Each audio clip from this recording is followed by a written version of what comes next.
welcome for the latest edition of NC Sports Weekly News. In the top events, Team France rules of the Aquabike China Grand Prix as Pons, Poret and Ménard are all crowned 2014 World Champs. Volvo Ocean Race Chapter 1. The full report from the start line in Alicante with Senior Correspondent Sebastien DEstremau. A Mediterranean must at Le Voiles de Saint-Tropez. Catch the special preview with Nautical Channel's classic yacht expert and host, Michel Dejoie. Could Portugal spell a historic world title victory for Brazilian prodigy Gabriel Medina? The list of possible scenarios is just in from the ASP. NC Sports, plunge into the action.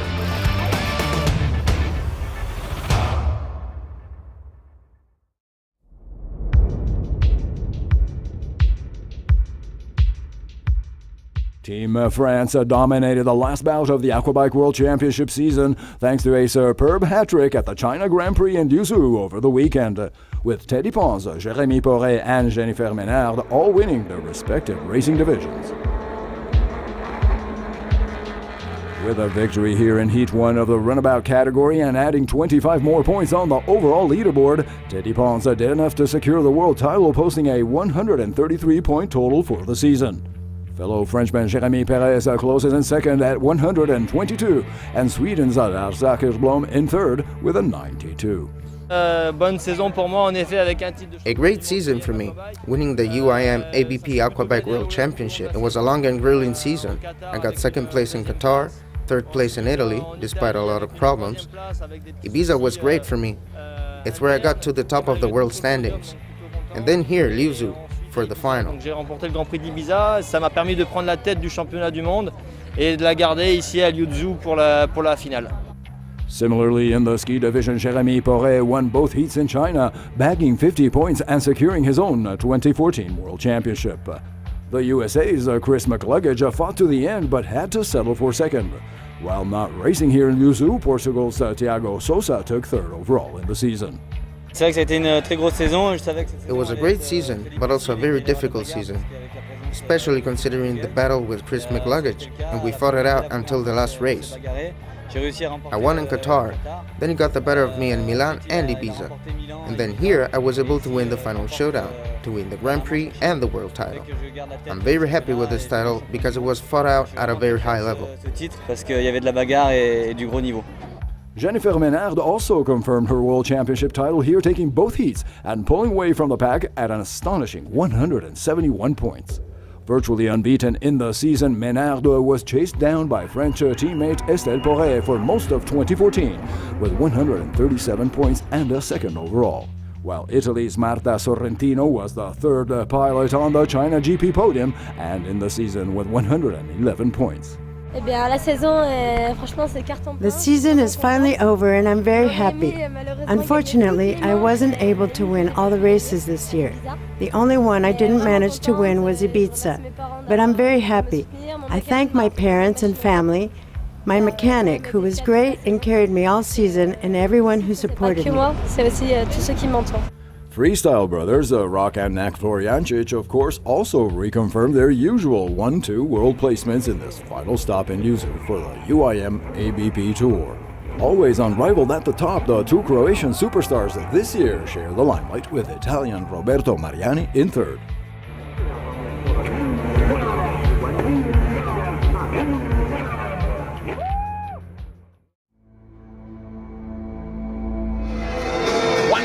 On the pontoon in Alicante, we can feel the emotion and this specific atmosphere of sailors leaving the dock to conquer the ocean. It's very noisy out there. The dramas of the Volvo Ocean Race begins now. You're watching the Setting Up Desktop News. Welcome to the office. In a true American show, the 66 sailors are sent off by a huge crowd who poured into Alicante on Saturday. From jet skiing to maxi yachts, any type of floating devices could be seen on the water to witness the start of the 12th Volvo Ocean Race. With less than 10 knots of wind and flat sea, the 7 strong competitors take the start in very gentle conditions. Team Vestas is a little too greedy and jumps the gun. Dutch boat Brunel team, helmed by Laurent Pagès, takes the early lead. The Dutch are the first to take off to the open ocean, closely followed by Abu Dhabi and Mapfre. A few hours prior to the start, we caught up with Michel Dejoie, who tells us about the international flavor of the Spanish team. Well, we are about to begin the first leg towards Cape Town. It'll take us 20-25 days at sea. With a Brazilian in the band, hola! We have a very cosmopolitan and very international team with a strong Spanish dominance. But we also have a Brazilian, 3 French and 1 English in the team. All up, we are 11 sailors out of the 8 that will be sailing on board. The team is a cultural mix, and that's what's also very nice. Despite a good start, Team SCA is penalized during a maneuver under Code Zero at the 2nd leeward mark.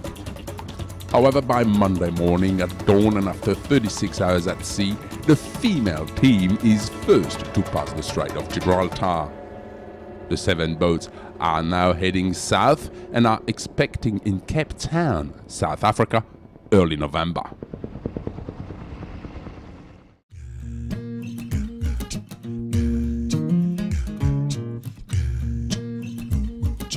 The 15th edition of Les Voiles de Saint-Tropez was held this year under extremely complicated weather conditions. First off, a northeasterly wind worsened the sea state and damaged several boats, including a dismast by Twiga, the 15-meter J-class, owned by the Monaco Yacht Club. Some very light winds from the east then followed, but with 300 boats on the water, this remained a truly splendid event.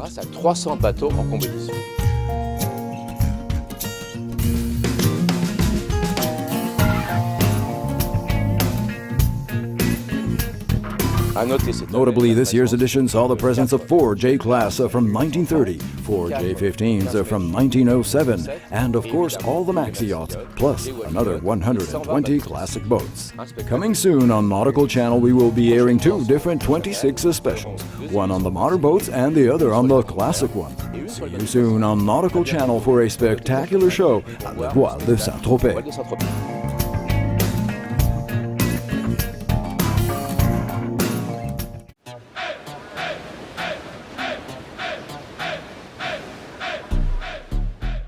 It is now the men's turn to stop over in Portugal for their very own ASP Moche Pro and penultimate event of the season.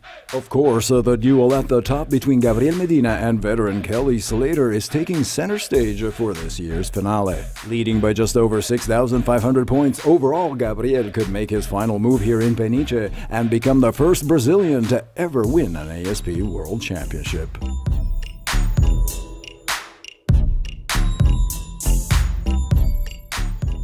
It would also be the second time in ASP history that this is achieved by a 20-year-old surfer.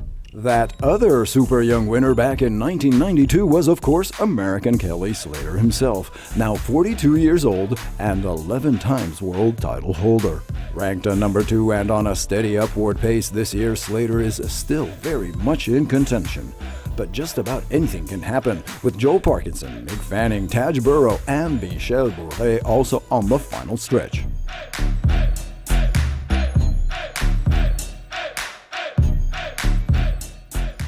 The Association of Surfing Professionals just did some math and released a curious list of possible scenarios for Medina to clinch a legendary 2014 ASP World title right here at the Moche Rip Curl Pro, Portugal.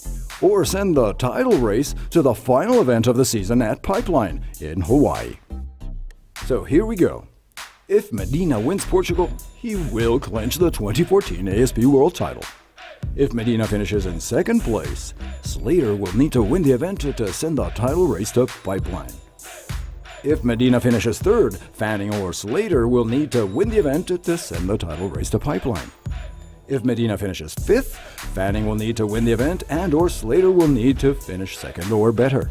If Medina finishes 9th, then Florence or Parkinson will need to win the event. Fanning will need a 2nd place or better, and or Slater will need a 3rd or better.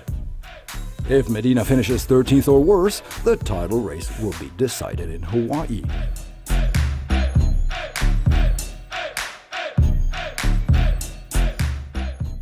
Now that sounds all too complicated, but it is clear that Medina has got more than one match point to play. Can Gabriel rewrite surfing history? Stay tuned to NC Sports for more ASP updates, results, and insights from Portugal.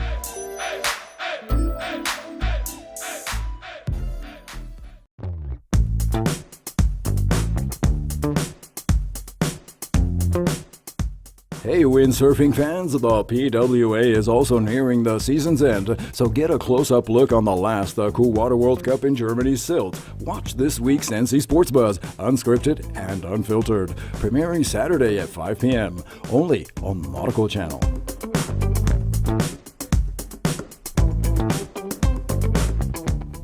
Plunge into the action with NC Sports.